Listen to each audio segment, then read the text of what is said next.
So 2021, a busy year for you.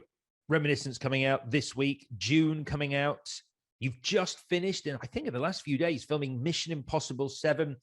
Has it been as busy as it sounds for you? Do you feel busy? Right now, I feel so busy that I sometimes just cradle myself in a corner and ask for everyone else to just solve everything for me. I'm not joking. We took a week off and we went surfing in Devon because I knew what was coming. But it's also a gradual stage of Mission would have a wrap date. So that's just it's an actual date. Reminiscence has a premiere. That's a date. So everything has a natural flow to it. I'm just waiting to prep the next job. I mean, I have to say, from the outside looking in, it does feel like it's going to continue being this busy, because the kind of roles that you're taking, the scale of the roles, the scale of the films that you're making just seems to be getting bigger and bigger. Is that something that you feel is happening? You know what? I feel like Mission was such a huge role, and that's 7 years ago. I feel like I was somehow thrown into it in the deep end. So I guess no, I don't agree with you. I disagree. Because I kind of feel like I did, one of the earlier films I did was with Hugh Grant and Meryl Streep. And for me, that was ginormous. And yet today, if I had a script with them, it would be equally as big as, I guess the answer is Dune as a film per se is so huge. Yeah. But Reminiscence is not as huge, but it has an incredible story and great. So I kind of feel like I've been thrown into this in the deep end from the beginning, which is quite lovely. I don't have to be aware of an escalation of, is it success? I don't know. Of recognition? I don't know. I mean, you mentioned Reminiscence, which I think is the first movie we should talk about because, like I said, it is coming out this week. What is it that you look for when you're picking a role? Is it the quality of the script? Is it the filmmakers that you're going to be working with? Is it the fact that the role presents a challenge compared to something that you've done before? It's a mix mash, all of that. I think now, like you said, you asked if I recognize sort of the grandiosity of films I'm in. I think what I feel is I'm getting more and more aware of wanting to challenge myself. And I've sometimes said I get bored if I stick to one kind of characteristic type, but I also feel like I want to offer up something else. If this is what I'm going to do, if this is actually my job, I still sometimes go, I still wait for the day, but you're laughing, but I sometimes think, is this it? Like, I've done so much. I've worked in clothes shops and restaurants and cleaning hotels and daycares and nursery. I've done so much, and yet I'm an actress. That's my job. But I'm sometimes waiting for that moment where someone goes, "Thank you for the time." But so I always grab a role that will throw something new and dynamic and complex and challenging to open another door in a direction that maybe my career can take me somewhere else, or As long as you get time off to go surfing in Devon, that kind of 5 stuff. days a year, I'm happy. Did you actually surf? Yeah. Wow. I can't. If surfing is lying on a paddleboard and then actually getting up and standing and riding that thing just straight, then hell yeah, I surfed. Yeah, I am too scared of sharks to ever get on a surfboard. They are known. Actually, I think, didn't they see like a great white or something? Yep. Yeah. So there's your answer. That is why you will never find me on a surfboard in Devon. I mean, of all the stunts you've done in Mission Impossible, to me, this is the bravest thing you've ever done. Yeah. You know something? I was in LA with husband and son, and I was doing a photo shoot for Vanity Fair. It's a picture of me in an old, beautiful silver car. God, I can't even remember what it was. Stunning car. Anyway, and then we were going to have supper. And I call my husband, he's not answering. And I think, come on, why are you late? You have one job, be in the car, take care of my son and all that. But he's not there. And I get home And he's on the stairs waiting for me at this hotel. And he goes, right, I just need you to start off by saying, Isaac's okay, but he nearly got eaten by a shark today, but he's all right. What? What happened? So much more a better storyteller.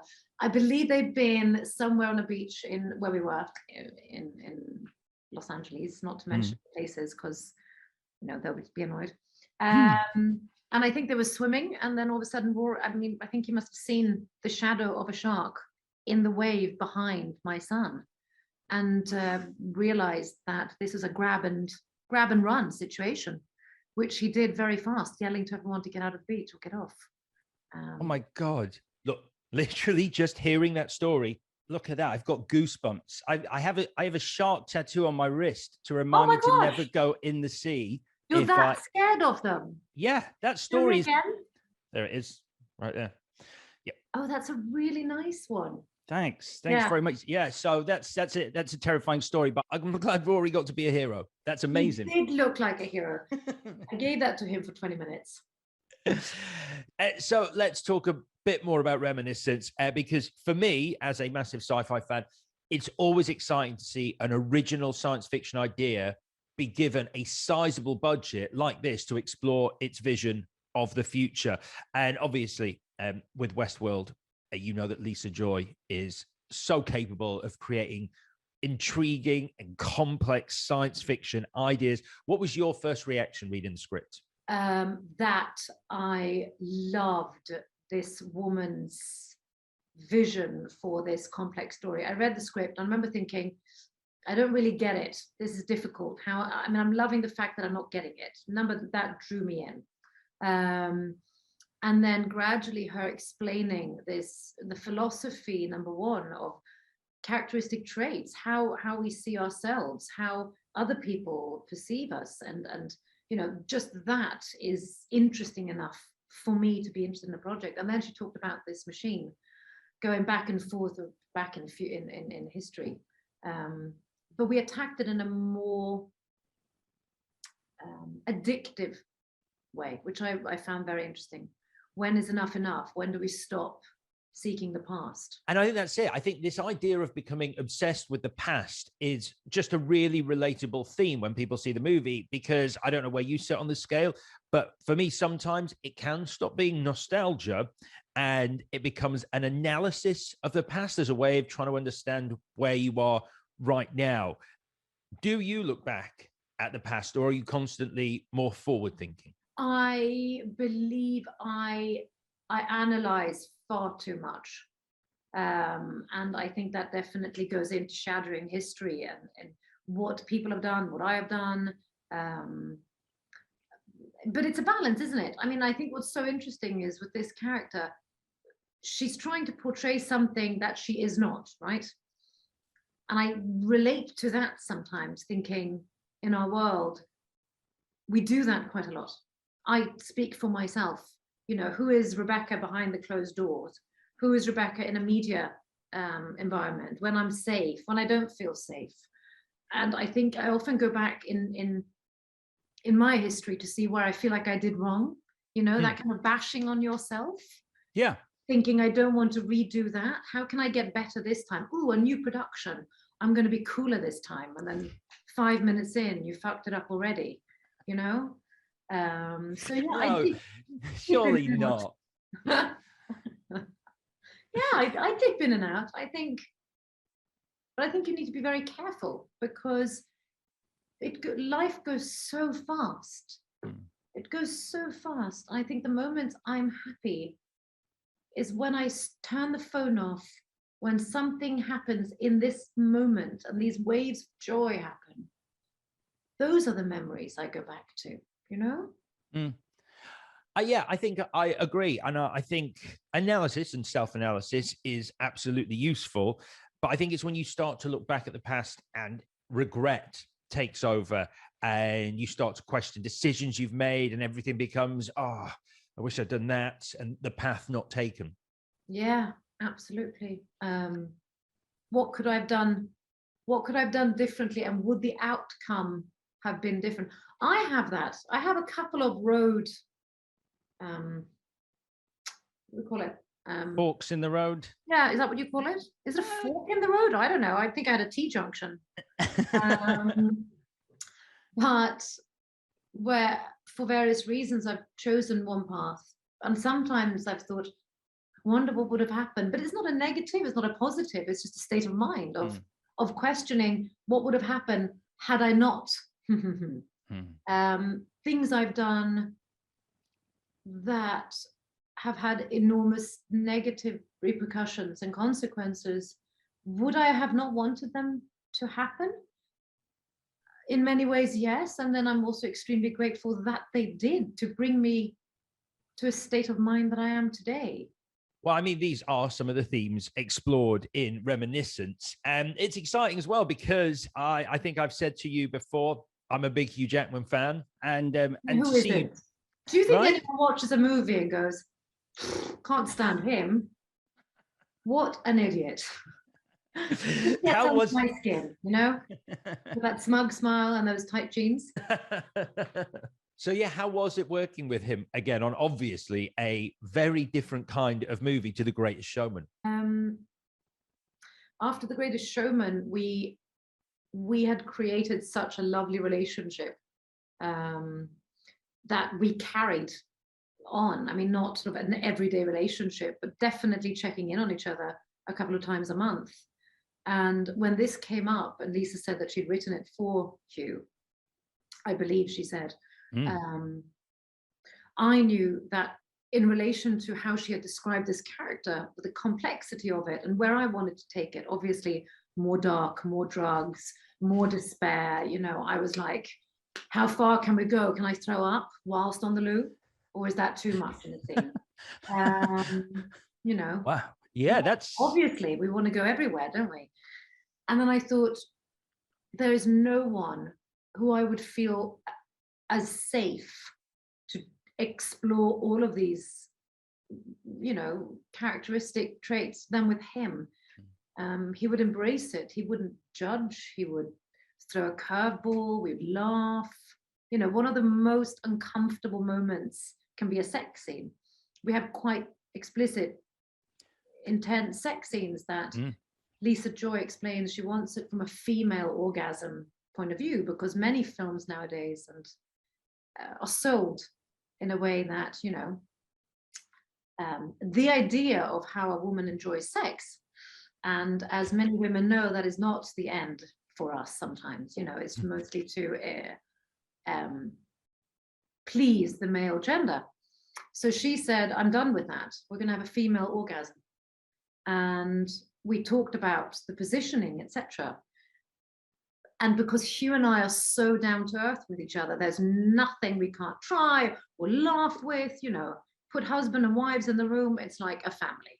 But Lisa Joy is so uncomfortable and shy. She could barely direct her own written sex scene. I was like, so what if I do this? What if this angle? And she's going, oh my God, oh my God, oh my God, oh my God, oh my God. Do I have to look at it? Can you just do it? And my point is, that's how we would work. There's nothing that is not safe. It's amazing because you put a still of yourself and Hugh in Reminiscence on your Instagram, and it's just crazy how many people underneath talk about the reunion of Jenny Lind and Barnum in this movie. Oh, people love us together, but you know what? I love us together. I would probably, I'm going to speak for Hugh. Hugh loves us together, and I think. But I'm serious in a very modest way. That when you're that comfortable, the chemistry, you know, people say off chemistry, on chemistry, etc. When you're that safe with someone, and when they have such a part in your life, how could audiences not like it? You know, it's real. It's there. And you went on a real journey with that movie. I remember following it. It was the movie that was written off, didn't have a great opening weekend, and then went on to become this phenomenon purely based on word of mouth. It was a snowball effect, wasn't it? The rolling snowball into... Incredible stuff. Incredible.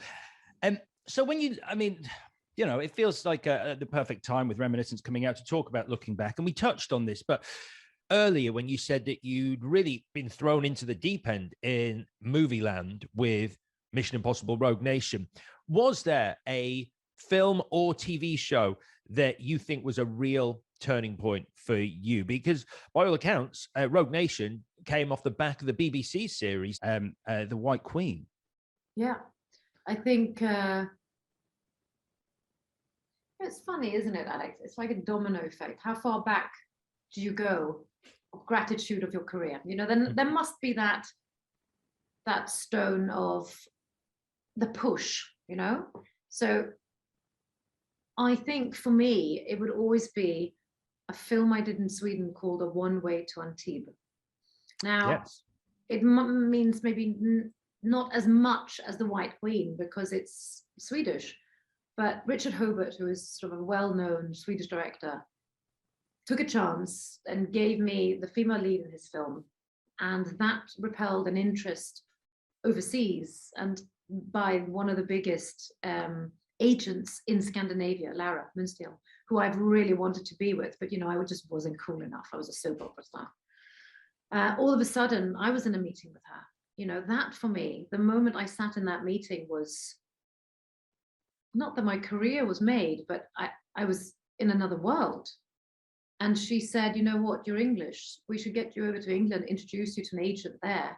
And I think that's where I see you heading. So I bought my own ticket. I went over and I met up with Charles Collier and then Harrod Wood from what is now my agency, Tavistock Wood. The first casting they sent me to that day or the day after was The White Queen. Wow. It was a very intense platform of just explosion. I mean, it took 3 months of casting. It was the most tormented, horrendous journey of excitement. But it wouldn't have come had it not been the Swedish film. So it's those two, isn't it? And how did you first hear about there being this interest in you joining the Mission Impossible series as Ilsa Faust? Was it a phone call? Did you have a meeting? Do you know, this is so funny. I usually remember everything when it comes to big moments. I know I did a tape. I did a self-tape because that's what they'd seen. I cannot remember where I did it. I know it's a car scene. The car scene when he's taking all of my gadgets off me and I'm in a yellow dress. Yep. I have no idea when I did it, where I did it. And I remember being on the camel in the desert shooting the red, oh my God. The red tent. The red tent, yeah. And so I'd done a tape. My agents must have told me, you know, you're going to do a casting for Mission Impossible. You know, let's just throw in as many tapes as we can in every direction and see where it grabs. And I was just happy to do any tape, any meeting. And yeah, rest is history, you know? Well, yeah, it kind of is, because we met for the very first time on the red carpet at the premiere for Rogue Nation. Oh. Yeah, at the same venue I'm going to be seeing you tonight for Reminiscence. I know. Full circle. Isn't it fun?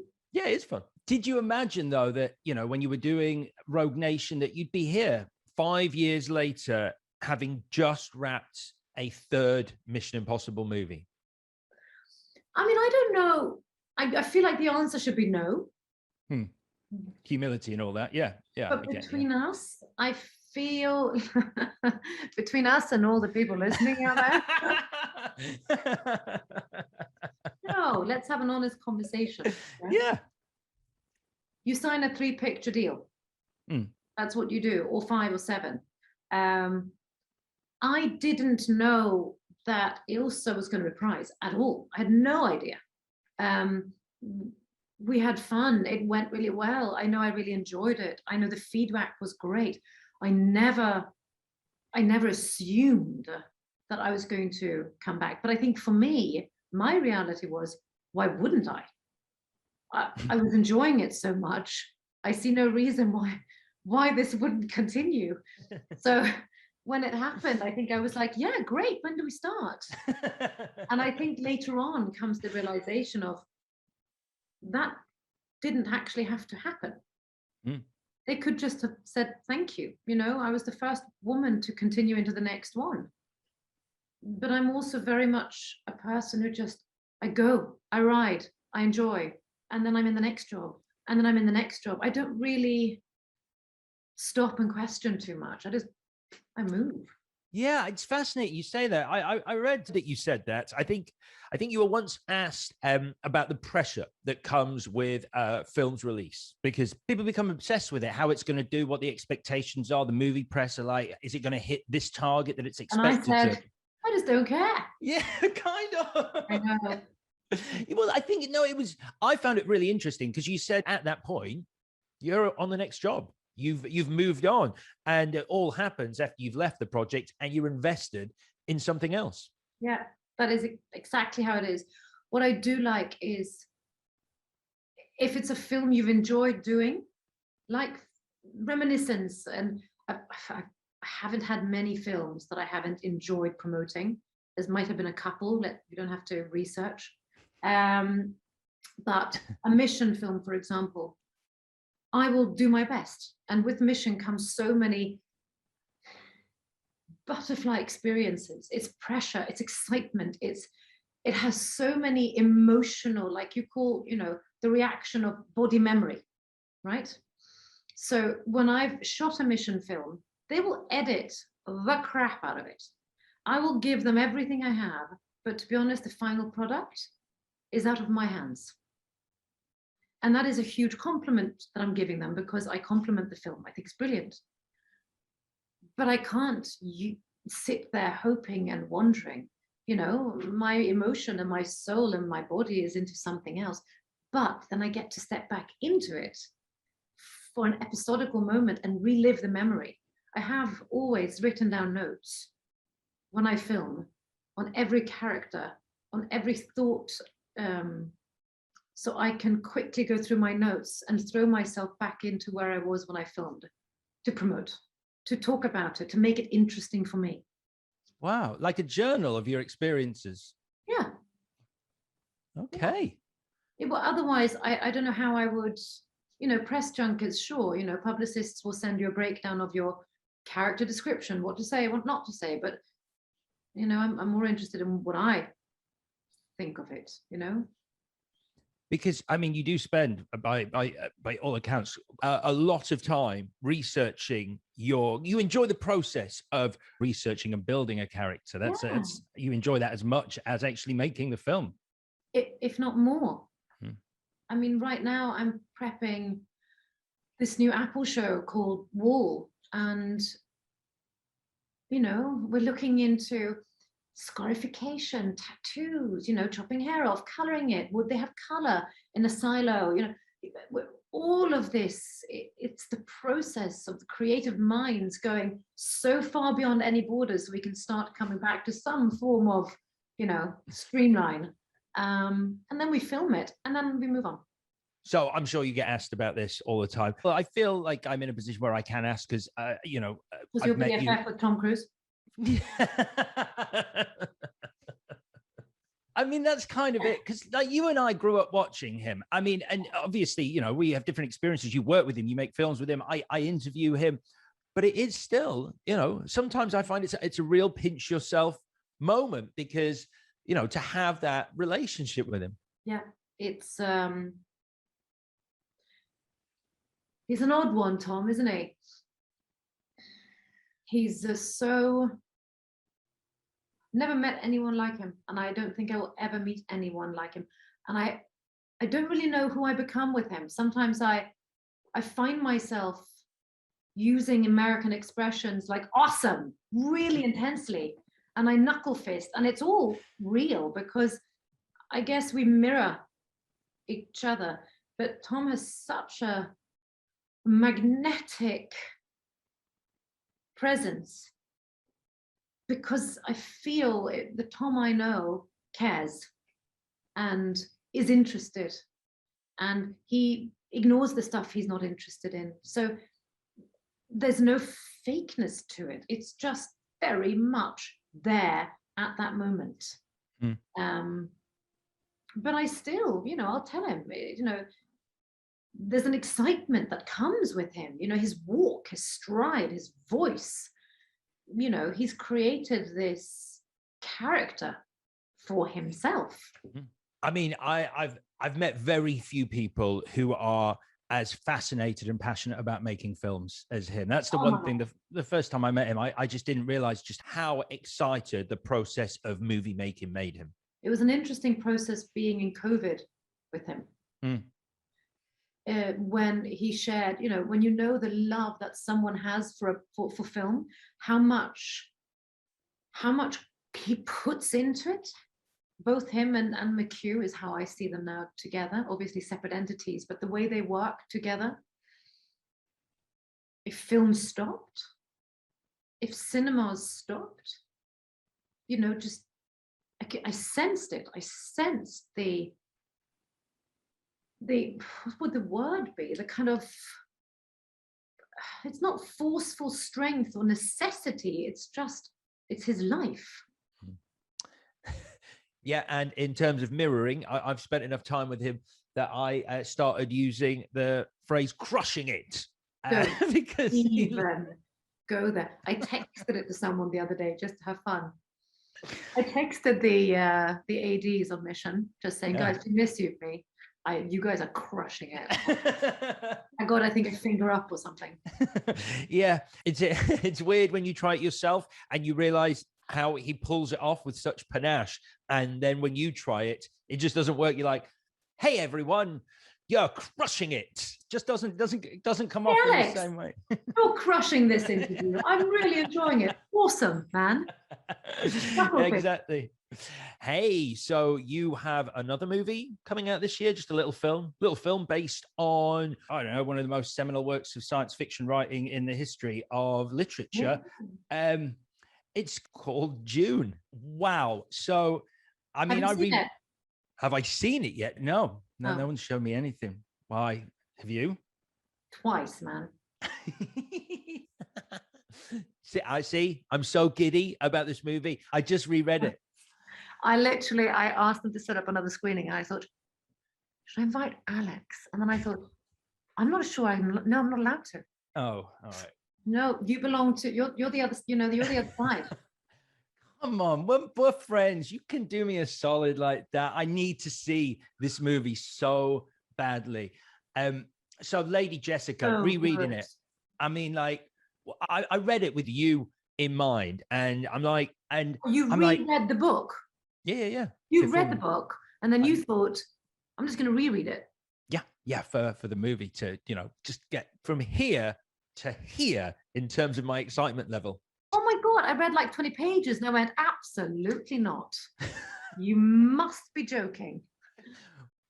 What? It's hard, but you're a sci-fi, you're in that world, right? Yeah. I love stuff like that. So I love crossword people. Right. When it says middle of stone and I go, I don't know, something hard. You have a way of reading it and understanding it. It's quite complex. Oh yeah, dense. And I guess, not saying you have time and I haven't had time, I find it quite difficult. I found it difficult to throw myself into it. I started and then I went, right, Denny, just tell me. Seriously. Give me the story. But it's interesting because by all accounts, the role has metamorphosized slightly from what's in the book of Lady Jessica. It's been expanded, I guess, would be the word. Just by now I have read most of the book. This is in the beginning of the process. Okay. Yes. I believe. And there are bits of it that I'm really upset is not there. And I asked if maybe there'd be a possibility of bringing it into the second one. Mm-hmm. Right, I got you. But I do know of what I remember Denny saying to me was he tried to stay as loyal to the book as possible, but you also need to adapt it to a 2021 audience, especially with how women were perceived and how they were written in the 60s, etc. you know, she needs to be so much more relatable. And I don't know if that shift was hard for them to do. It felt very natural and easy reading the script and acting it. But I think they've done a very good job to recreate the book into a film. I don't know. What do you think? I mean, I think it's. You haven't seen the film, so you wouldn't know. I mean, I haven't seen the film, but I have. I mean, in terms of, I've schnaffled up as much of the concept art and all the behind scenes stuff that I can find online. And I think the way it looks is exactly how I'd imagined Dune was going to look when I read it in my head. It's like perfect. And obviously, Denis Villeneuve's a freaking genius, like a visionary. So, you know, I feel we're in safe hands, but I do hope we get the sequel. He's crushing it, man. And Timothée Chalamet as Paul, he is, for me, the perfect Paul. What was it like building that relationship with him? Because obviously you play his mother. I mean, I couldn't agree more. When I heard that he was playing Paul, number one, I think he is one of the most extraordinary, incredible actors there is out today. I am a little bit in awe of his work. His process is different, which I love. It's boring when things just roll too easy. And this is a mother-son relationship, you know? So we worked on that and finding the dynamic of connection and disconnection. You know, there are moments in this film / book where the teacher becomes the taught one, you know, the change and the shift of power. Just being on the receiving end of someone that brilliant. But to be honest, yes, Timothy was brilliant. But this entire cast for me was one of the most exquisite casts it is the most exquisite cast I've ever been in. It's unbelievable, this cast for this movie. It's probably one of the most star-studded casts I can think of in history. I think Wes Anderson takes those. Oh, yep. But other than that, that's interesting. So when you say his process was a little different, that's interesting because obviously you have a process and someone then comes at something from a different perspective or a different angle or a different process. I guess that's a bit of a challenge, but you like a challenge. Yeah, but always. I mean, how dull if you work with people who do exactly the same thing. I mean, we need to be in situations where we have to respect boundaries or feel energies, provoke. Just creatively try different things and just respecting each other's process, you know. With that said, it was a brilliant, incredible journey and ride. He's glorious. I honestly, I cannot wait to see it. And if any more tickets come your way, you know, I promise I'll come as a friend and not a journalist. Are you going to Venice? No. Do you want to point out anything else that I'm not doing? And you come to that. I don't know how this works on your end. I know.